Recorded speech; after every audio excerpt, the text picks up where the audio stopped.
तिवारी, एक बड़ी खबर इस वक्त सामने आ रही है। ईरान को ट्रंप ने 48 घंटे का अल्टीमेटम दे दिया है। अमेरिकी राष्ट्रपति डोनाल्ड ट्रंप ने कहा है कि अगर ईरान ने स्ट्रेट ऑफ हॉर्मुज को बिना किसी खतरे के पूरी तरह नहीं खोला तो अमेरिका उसके पावर पॉइंट्स पर हमला करेगा। ट्रंप ने साफ शब्दों में कहा है कि सबसे बड़े प्लान से कार्रवाई की शुरुआत होगी। तो देखिए, स्ट्रेट ऑफ हॉर्मुज नहीं खोलने पर यह बड़ी धमकी जो है इस वक्त अमेरिकी राष्ट्रपति डोनाल्ड ट्रंप के द्वारा दी गई। 48 घंटे का समय ईरान को दिया गया है और अगर 48 घंटे में ईरान ने स्ट्रेट ऑफ हॉर्मुज को नहीं खोला तो साफ तौर पर यहां पर अमेरिकी राष्ट्रपति डोनाल्ड ट्रंप ने कहा है कि हमले की शुरुआत हो जाएगी। स्ट्रेट ऑफ हॉर्मुज नहीं खोलने पर हमले की धमकी यहां पर डोनाल्ड ट्रंप के द्वारा दी गई है। सबसे बड़े प्लान से कार्रवाई की शुरुआत होगी। चेतावनी के बाद पश्चिम एशिया में तनाव बढ़ गया है,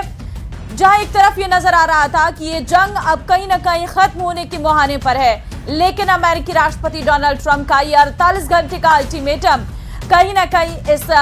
जंग में और आग में घी डालने का काम करता हुआ नजर आ रहा है, क्योंकि अगर स्ट्रेट ऑफ हॉर्मुज को नहीं खोला ईरान ने तो अमेरिका की तरफ से फिर एक बड़े हमले की चेतावनी जो है वो यहां पर साफ तौर पर दे दी गई है।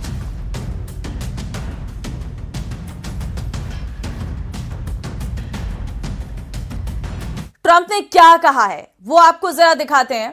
क्योंकि ईरान अगर ठीक 48 घंटे के अंदर बिना किसी धमकी के, ये बयान आपको बता रहे हैं, हॉर्मुज ऑफ स्ट्रेट को पूरी तरह से नहीं खोलता है तो अमेरिका उनके अलग अलग पावर प्लांट पर हमला करके उन्हें तबाह कर देगा और इसकी शुरुआत सबसे बड़े प्लांट से होगी। तो यह है वो एग्जैक्ट स्टेटमेंट जो अमेरिकी राष्ट्रपति डोनाल्ड ट्रंप के द्वारा दिया गया है। देखिए, क्योंकि ट्रंप किसी भी हाल में हॉर्मुज ऑफ स्ट्रेट को खुलवाना चाहते हैं, लेकिन क्योंकि ईरान बिल्कुल भी